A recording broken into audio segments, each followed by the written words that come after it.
Okay, guys, we are live. It's Tuesday. The season's over. We're not the champions anymore, guys. It's Manchester City, of course. But we're going to do a little season's review of this crazy surreal. It was a surreal season. It really was. I've more or less split it into three thirds, basically. It was like a third, basically, for most of the season. The middle bit was a third. Definitely. Yeah. It was a third.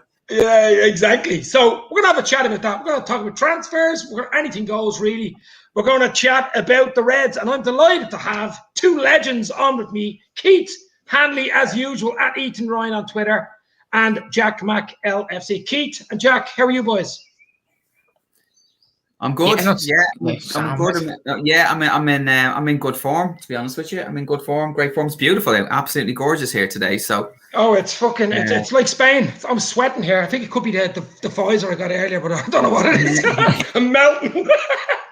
But listen, guys. Last season, we won the league for the first time in 30 years. We know all about it. We know the history.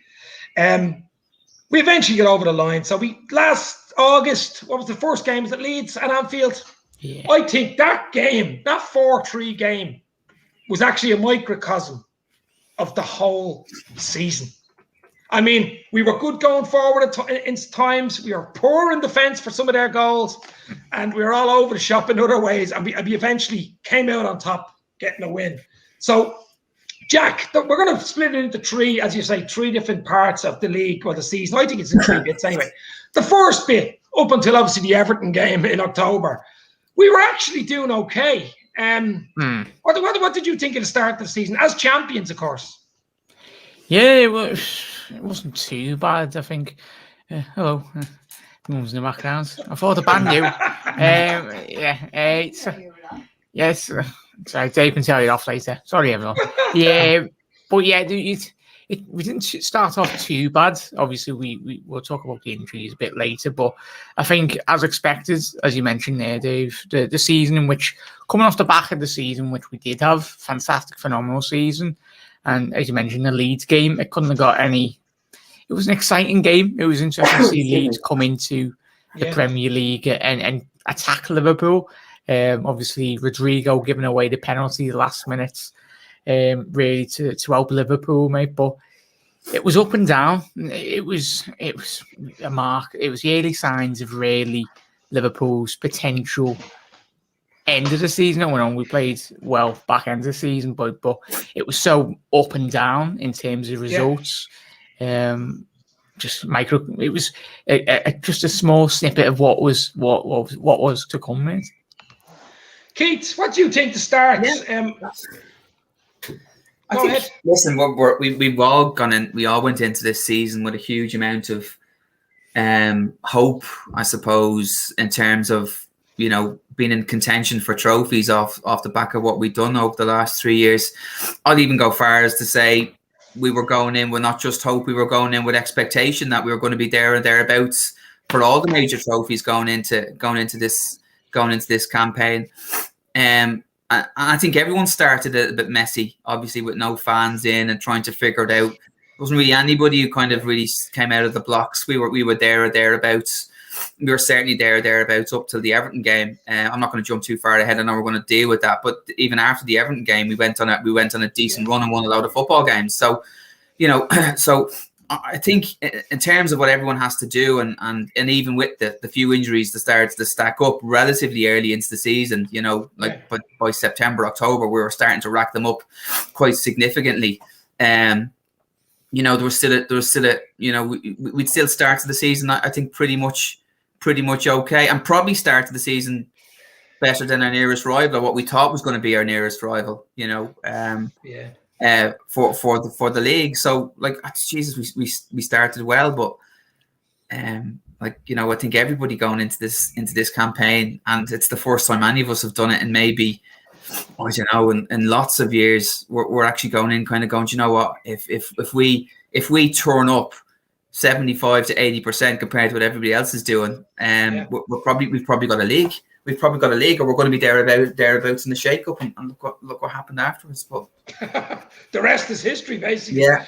As you said, I mean, City had a slow start to the season, and everybody was pointing the finger Pep Guardiola, weren't they? I mean, we were even saying, "Geez, this is going to be a handy one, lads. I'll keep all the players fit. We have a good chance to win the league again." Yeah. And it's so hard to do, as we know. So I think we can move forward. I mean, pivotal times in the league obviously was the October game at Goodison.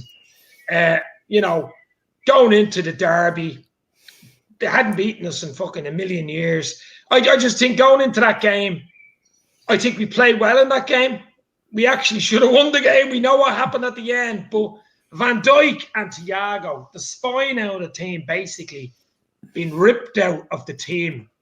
That I know it didn't affect us up to Christmas. It did affect us, though, in my mind. I actually that kind of stuff. I think that game pretty much encapsulates their season in terms of the injuries we pick up, in terms of the bad luck, and in terms of the VAR calls. And I'm not going to put VAR calls in bad luck, to be honest with you. They're just poor fucking calls, no matter what way you look at it. And I think in that match alone, we see the absolute worst of officiating in that league. We get a lot of bad luck, I suppose, and then we get our injuries as well. So in terms of how our season was going to evolve over the remainder of the season, that pretty much, I'm not sure if it started it. It was certainly, but it was certainly the start of that. There's a lot of bad luck coming, a lot of injuries coming at the tail end of that game. And that epitomises our season. That game for me really epitomises our season. Yeah. It was the psychological aspects, Keith, on it as well. Obviously losing the quality in which those two players offered.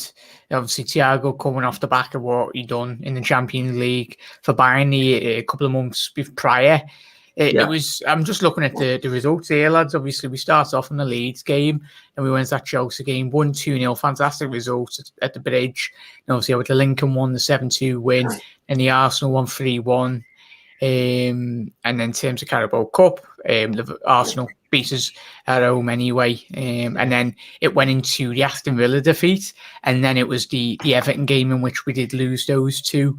So I think it was this in and around this period then where Liverpool looked at the squad and probably we were all going, "Oh, sounds." We didn't expect the sheer severity of those injuries.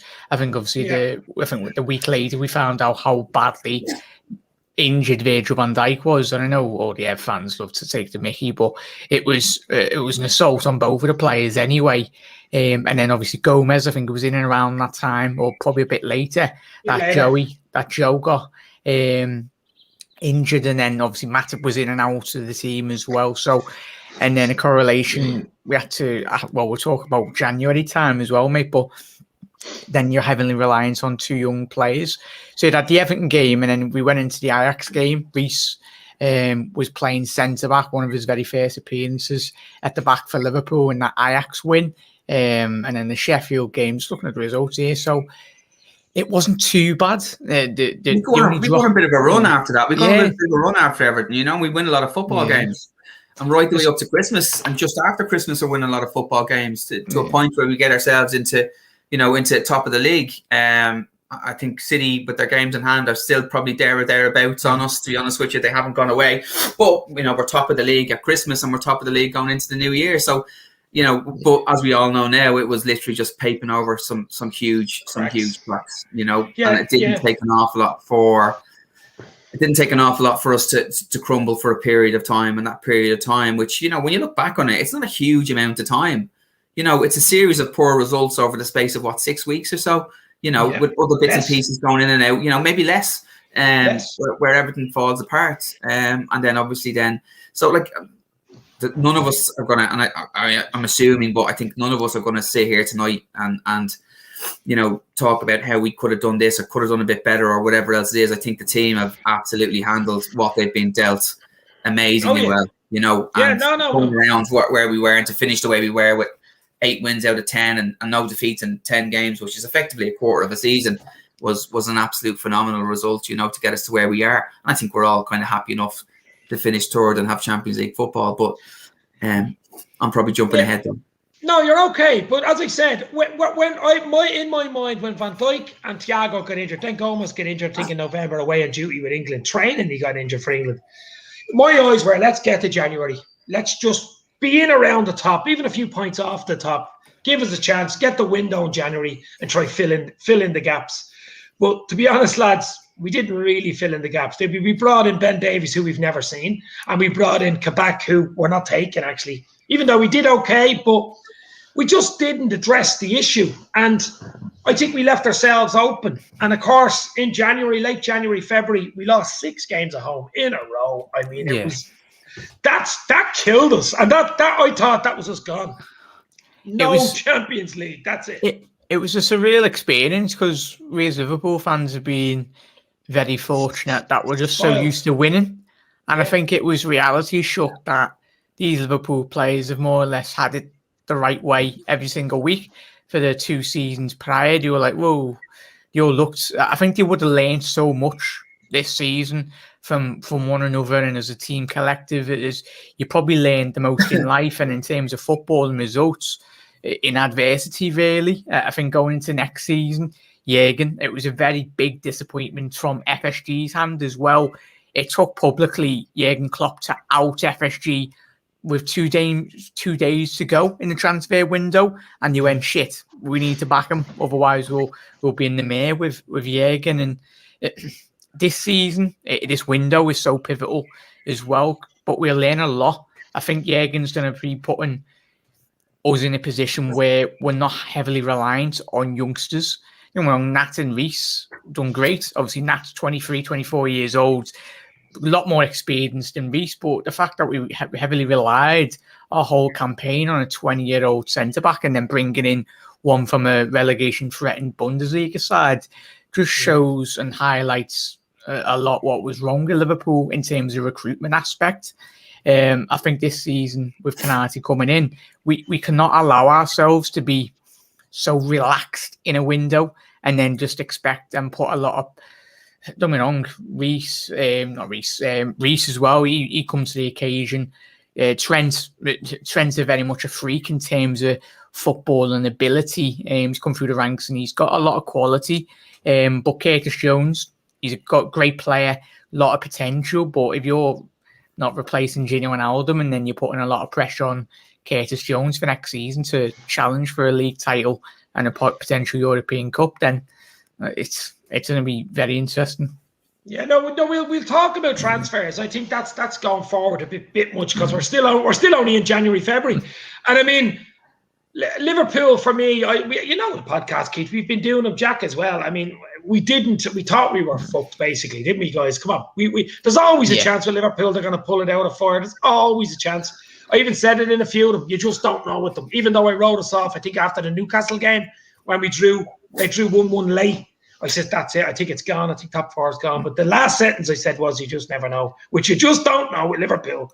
But let's talk about the good thing. You need to have, right, in order to win that league, you need to have effectively the 3 parts of your team, doing well, okay? So you need to be strong enough at the back to limit the amount of chances, limit the amount of goals. You need to have midfield chipping in with a couple of goals and obviously then protecting your backs, right? And then you need your front 1, 2, or 3 chipping in with an amount of goals.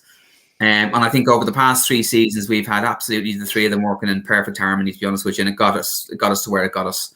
And in another time, we would have been probably maybe sitting with 2 Champions Leagues and 2 leagues under our belt rather than 1 of each, right? And that's how good that side is, and that's how good that side, I believe, can be. But when they don't all start working together and they all fall out of harmony, like I think we could have actually got away at the back. I think we could have rode our luck. When you look at the amount of goals we conceded outside of the City, right, thumping us 4-1 and that kind of a bit of a silly game at Leicester. Other than that, we've drawn or lost by the odd goal, and that's it, right? And I think one of the big things is the fact that our front 3, in terms of their stats, fell off a fucking cliff. And at one stage, it was 140 shots on for 4 goals, right? At one stage, that was a statistic, right? And you're going to win fuck all with a stat like that. You're going to win fucking nothing, right? So no matter how well everyone else is doing around the pitch to limit the amount of chances and limit the amount of goals conceded with Alisson, with whoever's in there at the back too, and with the defence all mucking in. When our 3 lads fell off, their stats fell off the edge of a cliff like that. It was just... Yeah. We weren't good enough to keep 0-0s, and we weren't even scoring a goal. Or if we weren't scoring 1, we were conceding 1. We were not scoring any more than 1, So that ratio was 1-to-1 pretty much, and that's not enough to win football games. Like, no. I think we could have still actually been there and contended if our front 3 had been still producing the same amount of return as they had been over the last couple of seasons. I don't think we would have won the league. Don't get me wrong, to be honest with you, but I think we would have been a comfortable second, to be honest with you. So it's that kind of thing as well. And I don't know whether you put that down to luck or whatever you put that down to. I don't think it's luck, to be honest with you. It's probably something a little bit deeper in terms of player fatigue, in terms of just everyone's confidence knocking a little bit. So. It's been such a mad fucking season in terms of stuff that you would not associate with us. Like when you look over the years, reasons we haven't won the league over the years, we've always had very good attacking sides, but we've never been able to get that right at the back. The right goalkeeper, the right centre half partnerships, and right through the 90s, that was it. We're fucking lethal up front, scored goals for fun, right? But we're leaking goals for fun, and even with Brendan Rodgers, we were somewhat the same. Just couldn't get that mix right at the back, and we'd sorted that out, and we sorted out to such an extent that the team system, can actually absorb by putting in, by putting in like a loanee and an under 21s player into the mix. We can still absorb a huge amount of pressure, and set ourselves up to win a game. But if you're not scoring goals at the other end, that starts halfway through the season and probably continues its way to the point where we start putting a run together, which is the last 10, right? Where things start to click a little bit and we start to score a little bit more than one goal a game. I think Jota was huge as well. I mean, Jota, when he got injured, there was games where if we would have had him close games, 0-0s, 1-1s, losing 1-0, he's scoring, I'd say. You know what I mean? Yeah, prior to them, he was getting the wins, wasn't he, Dave? He was getting like 2 1s. He came on against Sheffield United and scored 2. Remember? Yeah. Jota was huge for me. Yeah.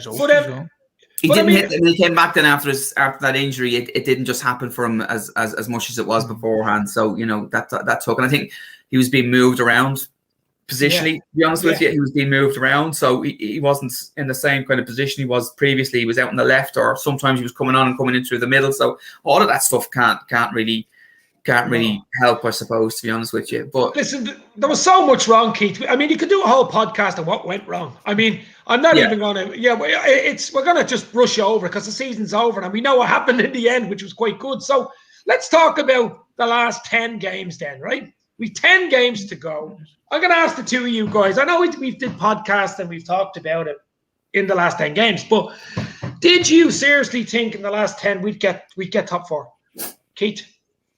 Looking at the fixtures, I have always held a degree of hope that we were going to get in there, based on a couple of things, not necessarily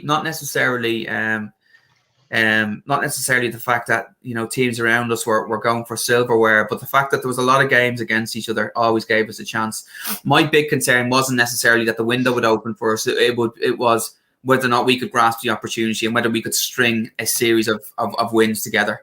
I definitely thought we would have an opportunity to do something, but it was all dependent on what we could do. And didn't really, over the last 4, I honestly thought 3 wins and a draw. And I think I said it on a previous podcast. I didn't think we needed to win all 4. I thought 3 and a draw would have done, and it would have done us in the end on goal difference. 3 and a draw would have done us. But you've got to give credit to the lads that when that window did open, that door opened, they stepped right through it and they took it. So I wasn't as kind of like it's absolutely gone, to be honest with you. It was absolutely a huge uphill battle, and a lot of things had to go our way. But I did think there was hope. I did honestly think there was hope, and obviously Leicester have got previous in terms of bottling up that position, and I think what's been shown, certainly, after they won the FA Cup, they were absolutely delighted, and that was their season made, to be honest with you. And I think from Chelsea's perspective, from about 3 or 4 games out, Chelsea were gearing themselves up to play City. They were Champions League final. They, they almost lost that. If you look the way they set themselves up, and Rory would probably, I think he's on there now, he's probably a far better man than me at doing this kind of stuff from an analysis perspective.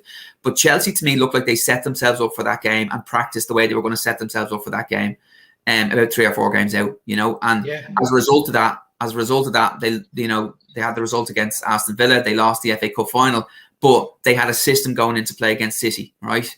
And that was their system, and they had it worked down to a T, right? And I think they were happy enough to do that. Now I think it's going to be different next season.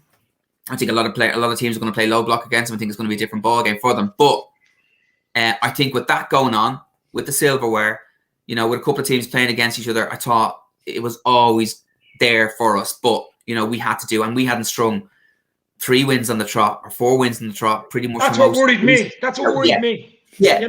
Where's the form coming from? That's what worried me. Where is it? I didn't think we wouldn't get an opportunity. I thought I did doubt we would be able to string the results together. So who's that? Your dog, Keith, is it? Well, I hope it's a dog. That's not a dog. Yeah, I think I need to put the kids to bed or something. That's yeah. But I'll tell you what it is though. So the last 10, obviously, we big games thrown in there. United away was never going to be easy. I mean, it's just rivalry city. Even the West Brom Burnley game, Keith, I remember talking to you a few times about it. That Burnley game, midweek before the Palace game. I mean, to me, that was nearly more nerve-wracking than the United game. That was a real, we're going to slip up here, Cup final against Palace the weekend. And I mean, Jack, what did you think? The last few games, it was nerve-wracking. It was like a cup. Well, when we'd been to you and Keith and everyone, that we were playing so bad, and no one really could. It was how are we going to get out of this? Don't get me wrong, as we've spoken already tonight on the show, the squad's good enough, but it was the period in which we were in. We're playing so bad in every area of the pitch, and obviously the late equaliser against Leeds. And then the week after, we drew against Newcastle with a last minute. They got the equaliser anyway, and you're like, come on. We were unlucky to not lose that game as well. Obviously, Newcastle had a goal disallowed, so it was crazy. And then obviously the lads somehow, I don't know if you've done this. Did you see a bit of a change in the late goal against Villa? So yeah. The late goal against Villa. Trent's goal. Late goal against Villa. Late goals are just fantastic for morale. They're absolutely fantastic for morale. And I think getting that late goal, that really set us up the season before we won the league. We had a late one against Villa as well, didn't it? Was it the season before? No, that was the season winning the league, but it was early. It was at Villa Park. Well, no, Mane header. Yeah. So Robertson and then Mane with the winner. Yeah. So those late goals, really give a little bit of belief in a side. Okay, this is on, lads. It's on for us. We can score whenever we, and I think it was always there with the lads, but it didn't really work for them. It didn't really happen for them, and then that happens, right? And then all of a sudden, then you can start to see things starting to go our way, and then we start to get, and particularly like the Alisson goal, like, you know what I mean? Oh, Jesus! But United scoring at the right times as well, and we get a late goal against United, but we also score before and behind half time, and we go down a goal and we come back. So all of this stuff is adding to the mix, and it's getting the, It was building. Yeah, and it takes a while to build. And I think, as Keith says, we are 1-0 down against West Brom. And Alisson fucking scores the winner in the 94th minute, which for me is the goal of the season. There's no even doubt about it. Yeah. That's it. It's not even in the Sky Sports pick, by the way. As you can see here, one of the lads are saying, it's not in, look, it's not even in the 8 goals of the season. How the hell is that not in the goal of the season? Is the goal against West Ham in it? I think the goal against West Ham is one of the favourites. Salah's goal. Yeah. That's a great goal. But I mean, the goal going up in the 94 minutes. It's hugely emotional for us, right? But they tend to kind of go with good team goals or bangers, right? Rather than a header, right, from the penalty spot. Now, it's huge. Listen, from my perspective, I don't think it should win it. But I do think it should be there, right? In terms of the only goalkeeper in Premier League history to score a winning fucking goal should be in the goals of the season, right? For nothing else alone. I don't actually think it should win it, to be honest. Because as you said, they like team goals. They like a few passes or a lovely ball through. It's not just a corner kick, you know what I mean? Yeah, it's the top corner. Yeah, you never get corner kicks winning goal of the season. It was a good header, though, wasn't it? It was like it was a top fucking header. That was a Brazilian header at the top corner. But obviously, I think from that goal, from that Alisson goal, that's when I start going, oh, hold on, this is on now. This is fuck. Yeah. You know what I mean? Right. We had just beaten United, hadn't we? We had just beaten United. Already tails up, and I'm saying, right, West Brom, we're going to slip up here. We don't do well against them recently. And then Alisson scores, and this is it. And then the card keeps you're talking about this Burnley game.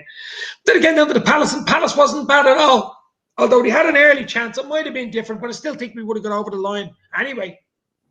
But guys, finish. I tell you what I really enjoyed about the Palace game was the first 5 to 10 minutes with the fans in, and just the speed of the pass, and just the, you know, lads showing for the ball, and, you know, it just really felt like the team of old. You know, everything kind of was looked like it was clicking, and, you know, you always felt you're like going, you know what, we're going to score here. We're definitely going to score here. You can sit back and relax and enjoy the game. And I knew we were going to score just the way we started the game, you know, setting down markers all over the pitch. So it just goes to show you. It just goes to show you how much of a difference to the style of play, and in terms of, you know, how we approach games, you know, how we do that, and how things move that much faster and quicker, and the ball moves quicker and faster, and there's a lot more intent in terms of our play.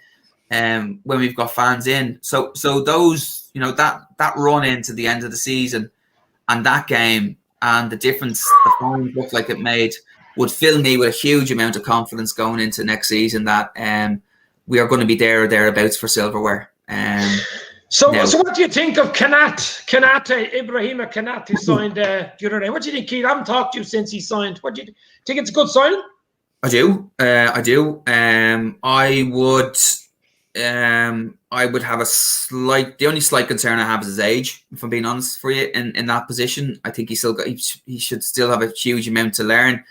Everybody speaks very highly of him. I haven't read a bad report off any of the journalists who watch him week in, week out. I've not seen him, to be honest with you. I'm not going to say I've studied him. Obviously, I've had a look at the YouTube stuff, and it all looks fantastic, but fucking hell, I could do a show. Always take the good bits. I could do a show reel of me on a Wednesday night at my age, and I'd still look well as well if I got the right people in to edit it. You know, so I'm not too worried about that. But I think he's got massive potential. I think he's one of those centre backs out there who could reach elite status. Is he the finished article? No, he's not, to be honest with you. But I think he's probably a lot further along in his progression than Kabak is. I think he's a far stronger specimen. I think he's faster over the ground, playing along Van Dijk. I don't know whether he'll start at the start of the season, to be honest with you. I think if Joe depends who's available. Depends who's available. You know what I mean? Depends who's available. Yeah, but I do think it's a good signing. I've no concerns over his injury. It looks like it's one injury, one big injury that he's had, and they've taken their time to make sure he's right before he came back, because they've got an abundance of riches when it comes to centre halves, right? So they haven't had to rush him back, and I think that's why he's been out. I saw a little bit of him the other night, to be honest with you. The Netherlands had 2 shots on target, 2 goals, so it wasn't a huge amount to take from that game. So I think it's a fantastic signing for us. If everybody's fit, it's not an area of the pitch I think we're going to struggle with next year. With Van Dijk, with Gomez back, you know, I think Nat Phillips has to be held on to, and he can step in there and do a job as good as anybody else. So it looks like there's 4, you know, if not 5 starting centre halves there, and, you know, we're going to need them. Them. Yeah. There's no. Coming back from those 2 injuries, I think you're going to have to expect niggles with both Joe Gomez and Virgil van Dijk. So they may not be up and running and really back in until maybe September, to be honest with you. So unless it's fine, and they could be absolutely okay, but you have to expect that there could be some niggles there. So I don't think that's an area of the pitch now where we're going to struggle with, or we need to worry about next season. Well, what do you guys think, man? I did a video yesterday. I've seen a lot of talk about man. Paston Daka. He plays for RB Salzburg. He's 22. He's a big fella. Zambian international. He scores a lot of goals. I know he's not Haaland level. He's not Mbappe level, but I think you'd get him fairly cheap. I think he's a step up on Origi, and that's what we need. Someone that's better than Origi that can come off the bench. What do you think? I've not. You don't like him, Jack? I've not seen him, mate, and don't get me wrong, he's probably going to be a quality player, but it's just another case of there's probably a lot more people out there that have watched a lot of Salzburg, but I'm not going to sit here like it's a name that people keep on bringing up. Yeah. Don't get me wrong, if he comes to Liverpool, Klopp's renowned for making superstars. He doesn't buy them. So if he comes to Liverpool, banged in 20 goals, what we just need, as Keith mentioned with Jota at the top of the show as well, we just need someone in the box that can just put the ball in the back of it. Most of the times that ball come across the box to Mane, Salah, he scores about 2 but misses about 10 a game. So it's that's one thing if we do playing against a low block side, and whoever we bring in, I think there's a lot of different positions that we need to strengthen. We mentioned Kanate there, great step forward. There's a couple more midfielders we need to replace. Ginny's athleticism in the squad, and he was never injured. And then if you're left relying on Oct and Naby, well, they spend more time in the hospital than the football pitch. So there's going to be a massive area. If Liverpool, is it going to be the midfield that is critical and left bare next season, like we did have with the defence? So, and the attacking areas, Shaqiri, Origi, if Bournemouth did get promoted, I think Divock Origi would have went to Bournemouth for about 50 million if Edwards had his way. So, selling them, but it's. If he come in, Daka, I know a lot of people have been saying it, but it's just one of those names. I'm not too... Don't get me wrong, he looks good on stats, but it's if he can adapt to the Premier League, because we need players that really adapt to the league quite quick and just... I like him because he scores with his left foot, his right foot, and his head, right? So he can score a goal, all different types of goals. He's a bit of pace as well, Keith. He's a bit of pace. He has a bit of everything. He's a bit of pace. I don't think we need pace, to be honest with you. I don't think we're going to need pace next season. I don't think we're going to have an awful lot of pace in behind. You might need it in Europe, but we're going to be against low block. That system. That system that worked well against us this season is going to be the system 9 out of 10, because you know what? It's a very easy system to set up, to be honest with you. So, you know what I mean? You can almost start the season and say, this is the way we're going to play against Liverpool now. How are we going to play against everybody else? And you know what? And that's going to be it. So I think Jack is right. We need somebody who's going to score goals and all different types of goals, whether it's left foot, right foot, head, shot, chance, goal, right? So Mane is quite one-footed. Salah is certainly one-footed. And Bobby's not probably going to give you any more than between 9 and 12 goals a season. So, Jota is obviously there, which is absolutely fine. Brilliant. I do think another player. Now, if he is the player who comes in, I think he is more a player for the future, and he's probably a player that we'd look at to say we bring in for 23 and maybe flip him on for 40 at some stage. And if he works, he works, and if he doesn't, he doesn't. That's what I mean. So so I think with a rest and a little bit more competition. So you've got Jota. Right, and if we do bring him in, and we've got the 3 boys up front, you've got 5 strikers rotating, competing for football, right? Which I think puts us in a good place. We need goals, and we need assists, and we need that from midfield, right? And who would you like? Your man Tillemans is a good player. I can't see Leicester ever selling him, but I think he's going to be. I think he could be too expensive, to be honest with you. He's probably one of their. It's be huge money to get him back out. I heard James Pearce has pretty much saying the club has written off Basuma, that he's not a player of interest to us. Yeah, I've seen that. I don't know whether or not that is a bargaining chip to try and drive down costs. Maybe Brighton are acting the bollocks. I don't know. But we've been scouting him for a long time. We've been scouting him for over a year now. So it'd be unusual for us to go off him unless something else materially has changed in terms of somebody's become available that we really like. The other thing I'd say about Konate and about Daka is that they are not marquee signings. And I would be amazed with everything that's gone back on if there isn't a decent name or somebody we can all get very excited about. Listen, in fairness to the guys, right? No disrespect, but okay, he looks like a nice, strong player. He looks like another player. He's one for the future. We probably have Elliott coming back into the squad as well next year. Don't forget about it. He's had a fantastic season away. But is there somebody out there that we were keeping our powder dry for? Is there somebody who potentially has come available that we might bring into the mix? I don't think we can start the season with the midfield that we have and expect it, unless he's going to predominantly go 4-2-3-1, right? So if he goes 4-2-3-1, and you've then got a little bit more options in terms of having rotating that around, right? And not as much influence and not as much pressure on that front 3. So you can maybe bring in somebody else who is defensive minded to support that. So effectively have 4/5, 2s, right? Yeah. And then we play a 4 up front. Hasn't worked for us all season, but anytime we played it. But that could be just purely down to the fact that, we've not had that right mix of player. So you can literally see Thiago and Fabinho, or Henderson playing in there as the 2 and rotate them around so they're not all bollocks, and then have a 4, right? But if we go with the 4, there's somebody else coming in the 4. Well, I'll tell you, I don't know whether I don't like bringing in ex-players that played for Liverpool. I'm talking about Coutinho here, by the way. Someone who can score goals, get past players and stuff. And I was reading today that Barcelona obviously have no money and they're trying to get rid of players. And they're offering Coutinho to Liverpool because they still owe us money. They're more or less saying, well, the money we owe you, we'll just give you Coutinho. I can't see it happening. I'm not mad about players that forced moves and tried to throw Klopp under a bus, basically, and saying he's a sore back for, remember the whole season? And wasn't playing properly because his back was sore. Just wanted to get out. And it just didn't work for him, boys, or Bayern Munich. I can't see that one happening. Can you? Nope. I don't want to see it. I tell you what would get me interested. Suarez. No, listen.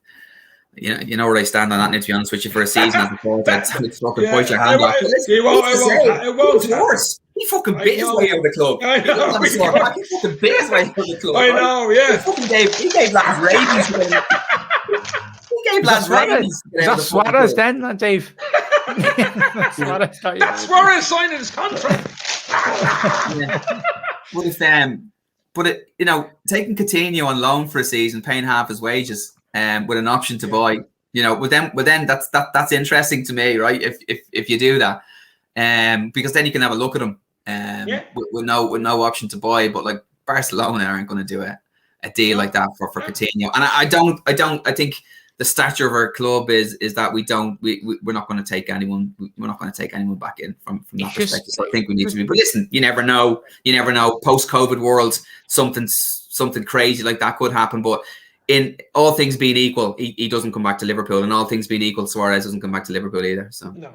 Baffles me how much in the mire Barca are. They're just scraping the barrel really. They got Gini on a free. And obviously Aguero, and everyone's like, "Whoa, great signs! They're going to be on like £400 okay a week." That Barca side is so old. But they'll ship out a couple of lads. So basically, they're net. So they're okay saying, right, we've accounted for our wage bill. We can't sign any players because we're fucked, right? Which is fine. They might have a little bit of money there to sign one. So they'll just bring in a couple of players. Looks like they're doing stuff in the business. Keep the fans, it looks like they're doing stuff. Keep the fans happy with two kind of, decent enough signings come. Two lads will go out the door who are on similar wages. And their wage bill will probably balance to where it is now at the moment, where they haven't actually strengthened the side. Like I saw Aguero for the last couple of games, and he looked really leggy. Maybe a decent pre-season under his belt. There might be a bit of an Indian summer with him in terms of doing anything. It's a slower league. He might get a little bit more space and time to do what he does in that league. But it's not a long-term solution. Ginny probably has a couple of good years left in him, to be honest, which he looks after himself. He does, yeah. So guys, you should be confident going forward now. Liverpool, I think I tend to agree with Keith. I think there could be a marquee signing. There needs to be, Dave. Could be an 80 million job or something like that coming in. Not just one, you know what I mean? Bang. A midfielder or something like, wow. Well, you had that European Super League fiasco, boys, didn't we? It pissed off the whole fan base, and it pissed off a lot of fans within those clubs anyway. And the amount of money the FSG make, and we recouped, we made the Champions League money, and when on COVID has hit every business, but there'll be money in the back burner, really, that was obviously emergency payments. It's not like we've been spending loads of money in previous windows. Obviously, prior to the Alisson and Virgil van Dijk transfers, but that was held massively with the Coutinho money. The FSG have got a model of like buying young players, but obviously they're just similar players. Like Thiago broke that mold. He was a world-class midfielder, probably one of the top three in the European game at the minute. If the right players available, as Keith said before, we need to go out and buy them and purchase them if they're available. And I think you're looking at the age of Mane and Salah now. I'm not saying sell them, but keep hold of them at the club and really bring in I know Sancho's been a bit inconsistent last season, but his numbers in the previous two Bundesliga seasons were phenomenal. And if these players do become available, in the way in which FSG model themselves in terms of getting young players in, Jurgen Klopp is the genius in developing young players. I'd say go and get Sancho, but at the right price, like we said. But if Dortmund or PSG are putting up stupid transfer fees, we'll look at the second and lower down bracket. But Liverpool are in an out position now where we didn't strengthen in previous years. at the right moments, and look where it's left us. Look at that window, as we discussed before, boys.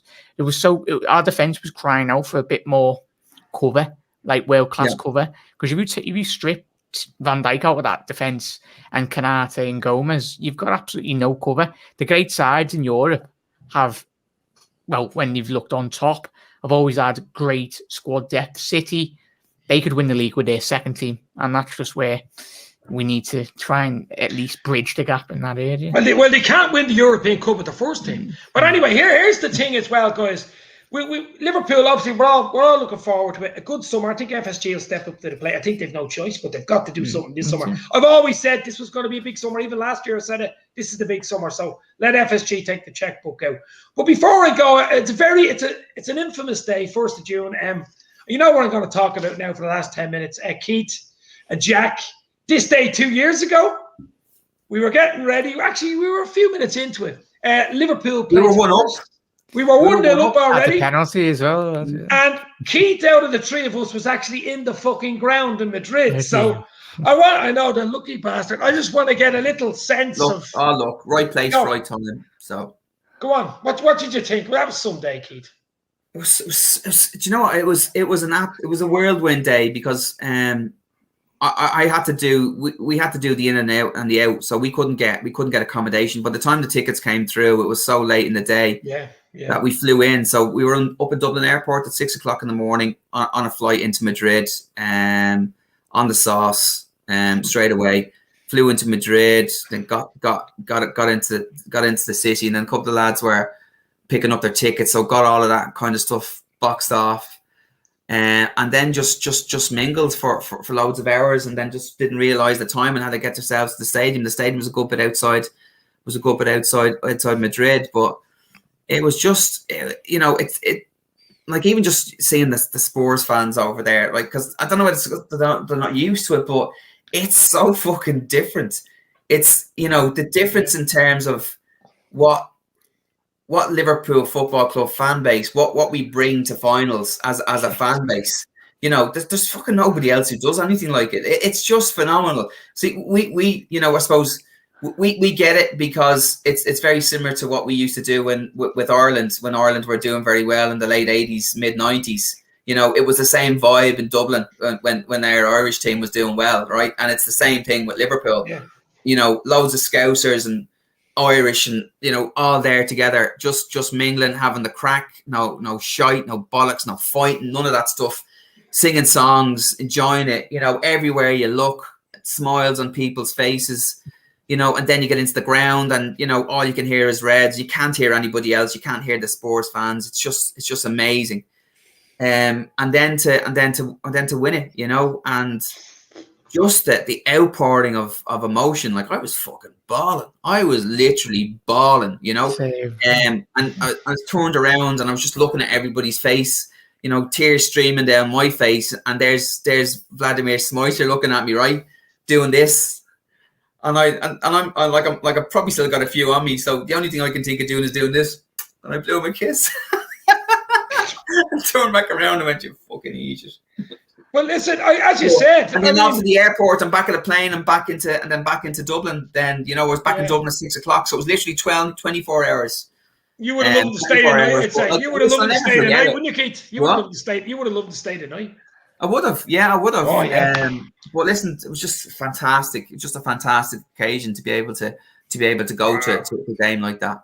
So very lucky, feel very blessed. It was a fantastic one. I seen the pictures you had a few up on Instagram, actually. Oh, you lucky bastard. But Jack, you did did you do a live show for the no, I was getting bladdered in a pub with my dad and everyone. You were fucking locked. I seen the video. He did a video after. He's sitting in a chair like this. Fucking locked. Like, that final took so much out of everyone, as Keith said. Everyone was crying their eyes out. There's nothing like it. This is why we love football and why we support Liverpool. Special moments. Like, obviously, me dad's period and yours and Keith's, Dave, in a period of obviously dominance of supporting the Reds. And I think obviously prior to the Istanbul and obviously the Madrid final the year before as well, and then winning it. The best moment for me was Origi. As soon as that ball went into the goal, that's when you've won it, because it was Like, it was 88 minute. 88 minute. But that it was, like, Wow. we've just won it now, and then obviously crying my eyes out. But it's the beauty of Liverpool, and there's going to be a lot more finals to come under Jurgen Klopp. There is, yeah. And do you know what's amazing? And I watched the game straight after I got home because obviously I'd had it recorded, right? And I'm watching the game, and it's just onto something that Eamon's saying there. It was so stressful until Divock scored. When I was in the ground, just looking at the patterns, right, and looking how everybody was set up, Spurs never looked like they were going to score, right? They got a couple of chances in, but the angle from where you're looking at the pitch in terms of, it never looked like they were going to score. I've never looked at a game where I've literally, after Salah scored, for the next 10 minutes, was there kind of going, they are not going to score tonight. They are not going to score tonight. Just the way it was set up, and you could see everyone doing their job, knew exactly what they were doing. And when we scored first, it was almost like, right, this is it now, lads. We fucking hold, and we'll take another chance and we'll put these lads to bed. And we did it in the 88th minute. But just in terms of how the whole thing was set up, me and the stands looking at it, never looked like we were under threat. Never looked. I relaxed after we scored the goal. After 10 or 15 minutes, I could sit down and relax and enjoy the game. And I never once felt that we were going to lose that football game. That comes with Alisson in goal as well, doesn't it, mate? It does, yeah. And Van Dijk, and Van Dijk at the back, but it was just, I was actually really calm for the entire thing. Still went ballistic now when Divock scored and at the final whistle went bananas, but, didn't really feel that we were under a huge amount of pressure in that game. When I look at it though, on the TV, they had a couple of moments, to be honest with you. That was at the end though. That was when we were 2-0 up. And they only started playing for about 3 minutes in the game. I think they had 3 shots. That was it. And one of them was a good save. The other 2 you'd expect. Yeah, it was a really nice height though. Really nice height, yeah. I actually did a live show with Anfield Agenda down in Wexford. I was in Craig's house for that 2 years ago. And I remembered the night before I went down to do it with Anfield Agenda, I sung that song, Let's Talk About Six, Baby. Let's Talk About You. And I sung it and put it up on YouTube. And the next day I hear fucking Klopp singing it like that. What the fuck? I put it up on YouTube the day before, But obviously he stole it from me. But obviously. Well, no one else was singing it. What do you mean? But but listen, it'll go down in history. Plus, that was the game that broke the glass ceiling for Klopp because that was his first trophy. And look what happened after it. You know what I mean? Done so much mentally. I think we learned so much from the year before as well, Dave. Obviously, the fiasco within the goalkeeping. What happened? We had to go out and buy a better goalie, and we did. But the experience, the shithousery in which we learned from that, I think we learned so much. The following year, we took our time so much on like the dark arts. I think that's what Liverpool were lacking in certain moments the prior year, and that's what we learned. It's what you learn when you play big teams like Real Madrid. And yes, it's not nice to look at, but you need to that mentality in terms of winning, and it's fantastic. And as I said after that we lost that final, Dave, I done a video and said, we'll be back next year. Just watch it and we will. Yeah. And it was frustrating this year. Do you reckon we would, in another parallel universe, Liverpool gets that final and beats City? But if we played shocking in Champions League, but that Real Madrid, if that Salah opportunity in the second leg goes in with first 30 seconds, it's another. This is we've kind of gone around to kind of reinforce what we need to do when we've had issues in the past and lost out on big trophies, lost out at competing at the tail end of the season. We've strengthened, right? So goalkeeper, centre half, never really had to do it in midfield. We've got an issue up front, so I'd be absolutely amazed if the club don't say, right, you know what? When we look at the spine of the side, yes, we could probably do it, bringing in a ball carrier and somebody who can, put his foot in midfield just to add a little bit of spice in there. Fine, but we need somebody who can score and contribute somewhere between 15 and 20 goals a season. So if we are going to strengthen where we need strengthening, I think what's been certainly shown, and it's not just this season, lads. I could go back 18 months where we've had issues in really important games where we've not pulled it out of the bag. Front three haven't been able to pull it out of the bag, and they probably need a bit of a rest, and they probably need some competition. And we're probably starting to look at maybe one or two being moved on season after next, right? So all of that, you can't just do all of that in one season. So I think we're bringing in somebody. You think a big name? Pardon? A big name. I think we could be bringing in somebody who can play across the three, not necessarily a 9. I think like who? I don't know whether or not we've got a sniff with a Sancho or a Sancho type player. I think we have a sniff. I think we have a sniff. I know. I think he's favourite. I think United have been looking after him. United are favourites, yeah. Yeah. But if you had the chance to come to Liverpool, you'd pick Liverpool all day over. Well, it depends on the wages. Depends on the wage structure. Like, I don't think it may not be him. But I do think we could be looking at somebody who can play as an attacking midfielder, who could potentially play in behind a front three. All right, a part of a four, and maybe play across that three, not the 9. I think we could very well get the 9, but I think we're going to bring in somebody else who can play across that front three, to be honest with you. So we're probably looking at potentially 3 more players coming in, to be honest with you. Maybe somebody coming through, and unless they're going to say, listen, Elliot can step up, but that's too much. It's too much of a step up. So we could be looking at a utility who can play across the front three as an attacking mid, or as an outside left or an outside right when we're playing 4-3-3. If you got that 9 for 25 million, right? I don't think that's a massive punt, to be honest with you, with Champions League football. And then somebody who can sit in and maybe act as the 4th or 5th central defender, one of those two. And I think that would have us very well set. But as we're all thinking here, I'd be amazed if there's not a decent, elite player name who's going to come to the club. Would you play Salah up top, boys? Who? Salah through the middle, and then Mane off the left, and then obviously, as Keith mentioned, someone that can play in a variety of positions. But I don't know. It depends who you get, Jack. It depends who you get. I don't know. As they're talking, Salah. I think we need competition. Yeah, I think we need competition in the 9 position. I think we need competition. Yeah. I think we need somebody who can score goals in and around the box. And it's not necessarily Jota's game. It's definitely not Salah's game. It's definitely not Mane's game. Okay, they have their own games. Why not do something like what United did with Cavani? Bring someone in like a Lewandowski. Oh, I'd love him, Dave. One player in Europe, but you're not going to get him. He's not Cavani yet. He's not Cavani age yet. No, someone like Lewandowski now. I know as far as I know, he wants a move. He wants to get out. He's finished. Bayern Munich are fucking, they've won bleeding everything. He's a friend of Klopp's, by the way. We all know that. Listen, if he's available, if he's available, right, and he's on the market, I think he's going to City, isn't he? He's definitely going to City. I also think the reason why I'm saying that, right? The reason why I'm saying it's around that strikers. I think Chelsea are going to buy a striker. I think they would have pretty much lost patience with Roberto. I think they go for Haaland. I think City are definitely in the market, right? And they're definitely going to buy a number 9 because that's where they're weak. Yeah. I don't think United are in the market for a number 9. I think they're probably going to get away with what they have.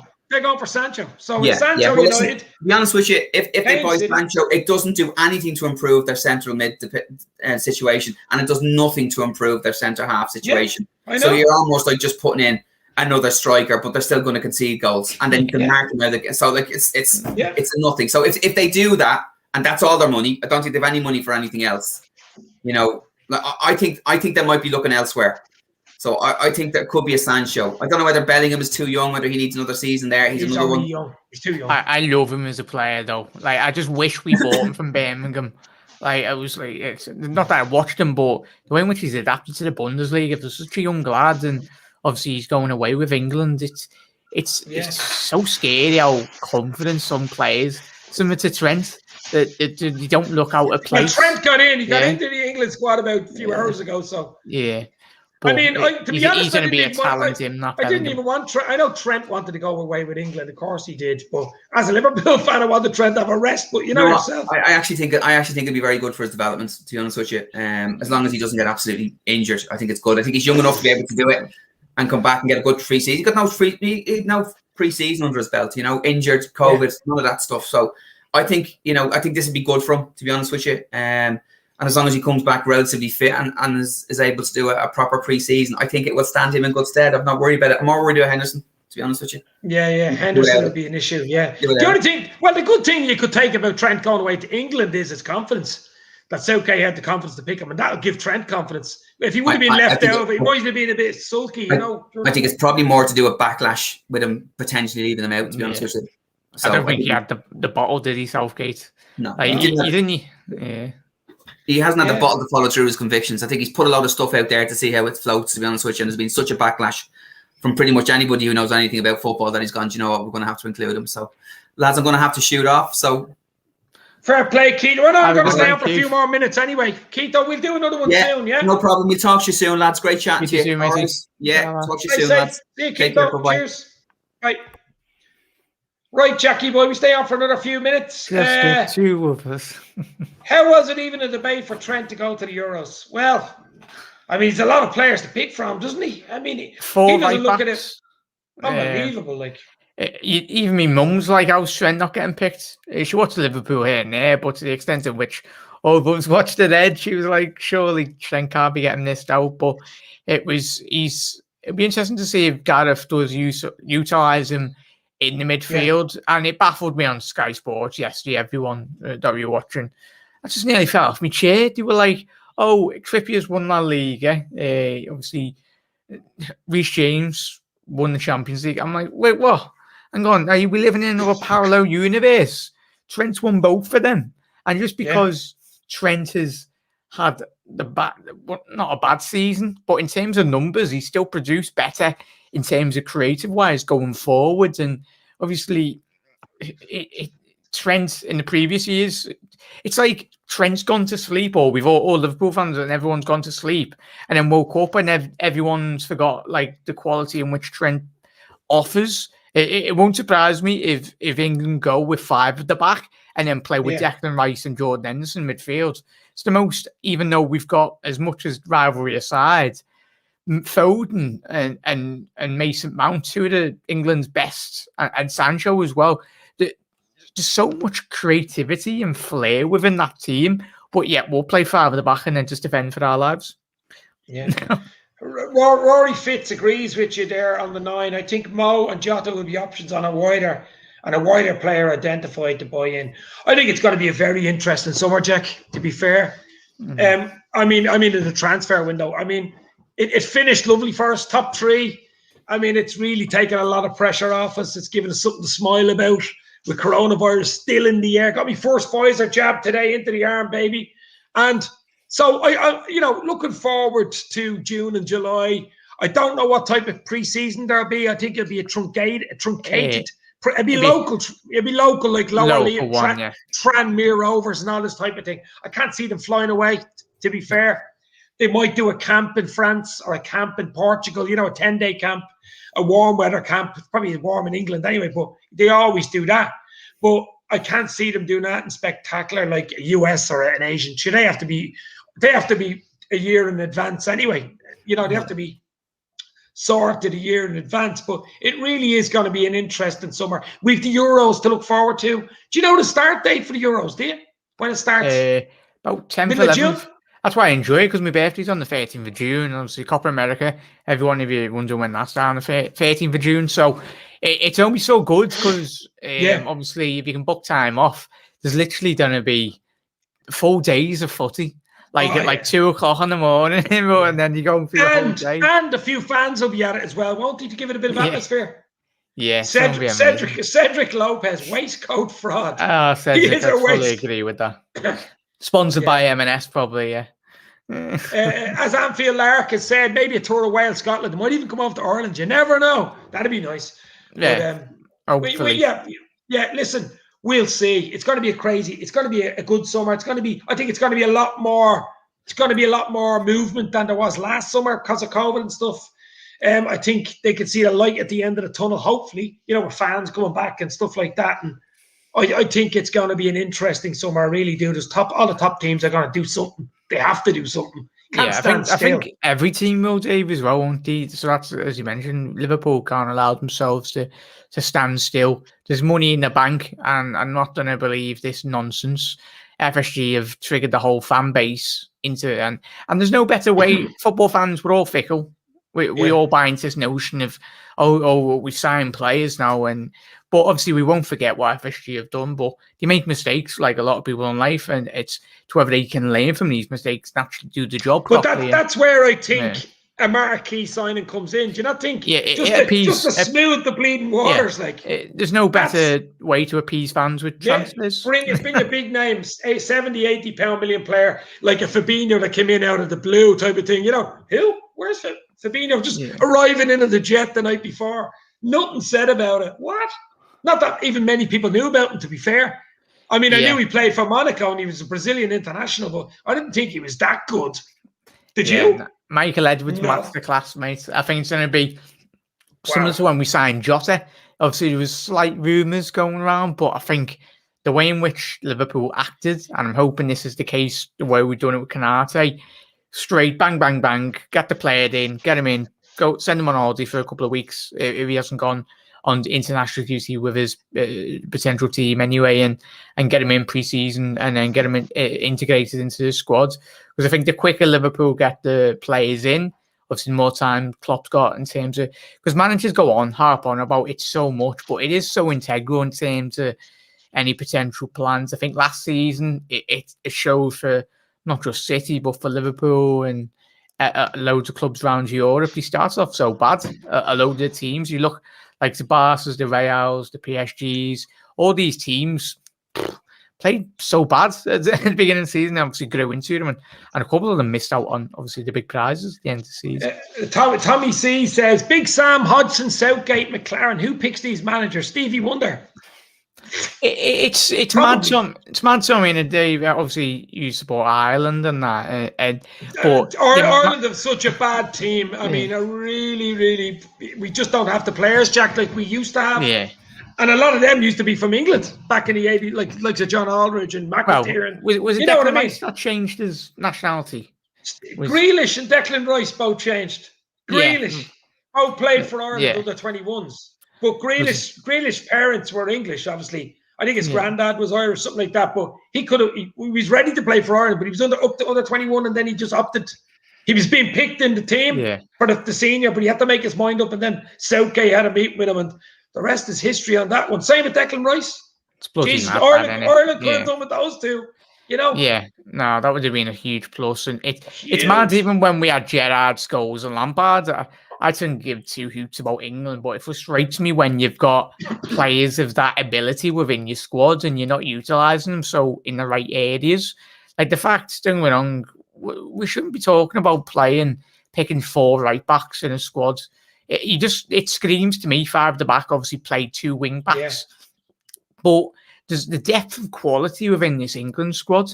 It's so prominent, and obviously it amazes me when England fans discuss, we're going to be playing.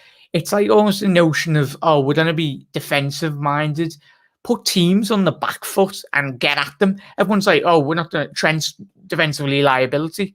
Yeah, don't get me wrong, but if you're to France or you're Spain or Italy or Germany, you're terrified. If Trent's playing right back, don't get me wrong, they'll probably look to expose him at one-on-one, but that comes from the whole squad. So you've got Trent whipping in balls to Harry Kane to just tap into the box. You can play him in midfield. Yeah, and I think that's what like he can play anywhere down that right-hand side. He might play him there. Yeah, because you can't leave out a player of his quality. You know what I mean?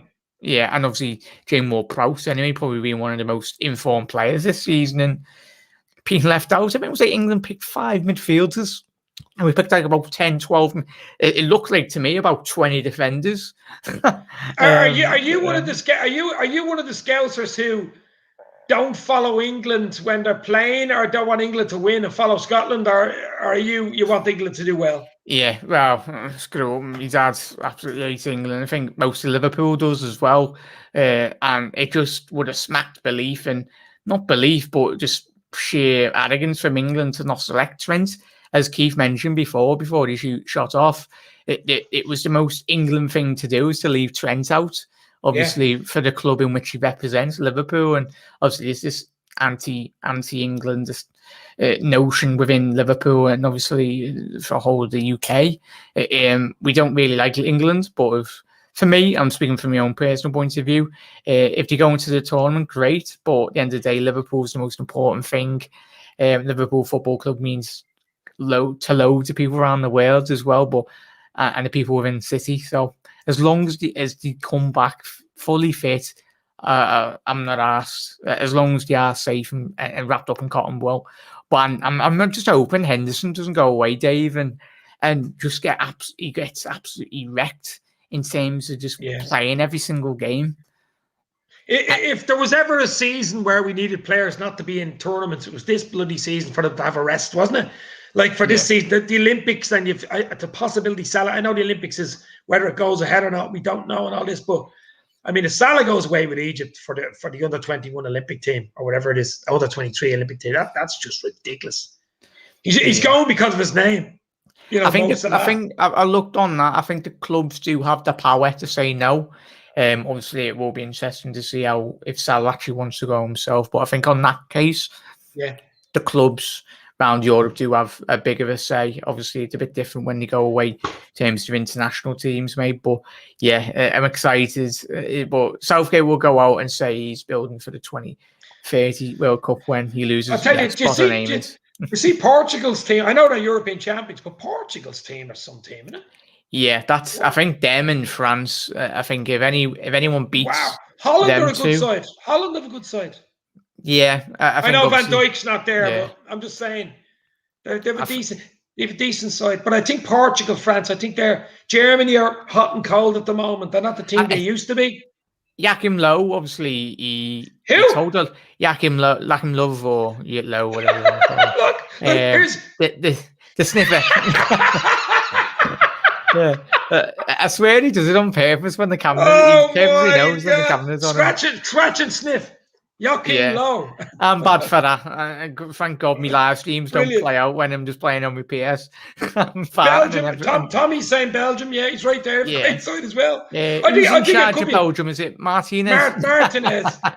Oh, we can't go without mentioning Carlo Ancelotti. Oh, well, I'll tell you what, that's a big fucking blow for Everton, isn't it? I've enjoyed this morning, mate. So the amount of text I've sent out.